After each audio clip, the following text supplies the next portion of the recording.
Avant de commencer cette petite vidéo, j'aimerais vous présenter quelques nouvelles sur le site internet thexlab.fr. Tu auras maintenant la possibilité de t'abonner gratuitement, et j'insiste, gratuitement, pour me soutenir moralement. Dans cet espace VOD, tu retrouveras toutes nos enquêtes et tu auras accès à celle-ci une semaine avant tout le monde. Il y aura aussi des épisodes hors série qui seront diffusés uniquement sur cet espace VOD. Mais ce n'est pas tout, parce qu'en t'abonnant gratuitement, tu as aussi accès à l'espace communautaire. Comme expliqué ici, l'espace communautaire va te servir de vitrine pour partager tes enquêtes. C'est donc l'occasion pour toi de mieux référencer tes enquêtes et ça permet de créer un petit réseau de partage en interne du site. Voilà, c'est tout ce que j'avais à dire. N'hésite pas à te créer un compte gratuitement qui est résiliable à tout moment, sans engagement. C'est simplement un soutien pour moi parce que j'aimerais à la longue ne passer que par le site internet et m'affranchir de YouTube. Je compte donc sur ton soutien et ton abonnement parce que ce n'est que grâce à vous que tout cela deviendra possible. Merci à tous et bonne vidéo.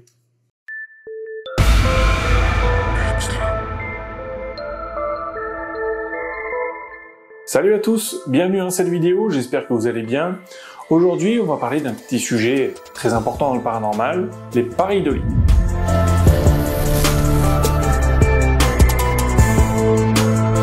La pareidolie est un phénomène psychologique et naturel. C'est le fait de reconnaître des formes familières parmi des choses à la base informes. Ou bien reconnaître un mot dans un son complètement inaudible.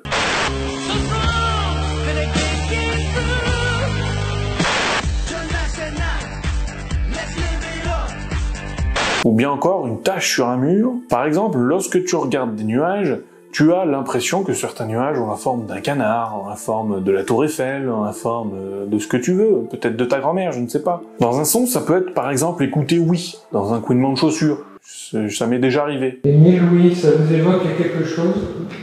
Donc y a pas de honte, on se fait tout savoir. Il en existe donc plusieurs types, auditives et visuels. Le fait est que dans le paranormal, nous sommes particulièrement sujets à ce phénomène. Nous recherchons le moindre petit détail, ce qui est normal, le moindre indice, la moindre preuve de l'existence de quelque chose d'autre. Pas étonnant donc, puisqu'on recherche quelque chose d'assez discret. Mais alors pourquoi on voit ces pareidolies? C'est notre cerveau en fait qui sert d'interprète à ce que nous voyons, ce que nous entendons. Ces signaux transmis par nos yeux, par nos oreilles, au cerveau, qui cherche à se raccrocher à quelque chose qu'il connaît. Il tente d'apporter une signification à ce qu'il voit, à ce qu'il entend, à donner du sens à quelque chose qui n'en a pas. Le chaos, c'est l'ennemi de notre organe. Le monde du paranormal est truffé de ces pareidolies. L'enquêteur doit alors être sensibilisé plus que quiconque à ces phénomènes. Les pareidolies sont à l'origine de beaucoup d'erreurs d'interprétation. Lors de séances de Spirit Box, par exemple.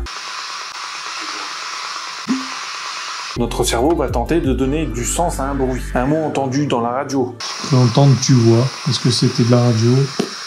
Si bien que lorsque tu ne dis pas le mot que tu as entendu et que tu demandes à d'autres personnes ce qu'ils entendent eux, ils te donnent des mots différents. Des mots qui sont choisis personnellement par ton cerveau en fonction de ton vécu, des expériences personnelles de chacun en fait. Néanmoins, il est possible qu'un grand nombre, par exemple, je ne sais pas, 2-3 personnes sur 5 entendent la même chose. C'est pas forcément que ça veut dire que c'est pas une pareidolie. Parce qu'on peut l'expliquer tout simplement par la culture. On a la même culture, on a eu à peu près la même éducation. Les images sont tout aussi trompeuses. Il est courant de reconnaître des visages, par exemple, sur une photo qui est en fait de la brume, ou une ombre qui semble avoir une forme humaine. Il est donc impératif dans les enquêtes de tenir compte de ces phénomènes, de vérifier s'il s'agit effectivement d'une pareidolie. Pour cela, garde pour toi le mot, l'image que tu sembles voir ou entendre. De cette façon, tes interlocuteurs ne seront pas influencés. Demande-leur ensuite ce qu'ils entendent ou ce qu'ils voient. C'est un bon premier moyen pour s'assurer de ne pas se faire tromper par ses propres sens. Et ça éliminera la majorité des faux positifs. Voilà ce que j'avais à te dire sur les pareidolies. C'était Vivien. Je ne veux pas croire,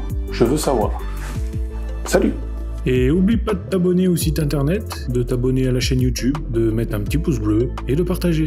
Merci.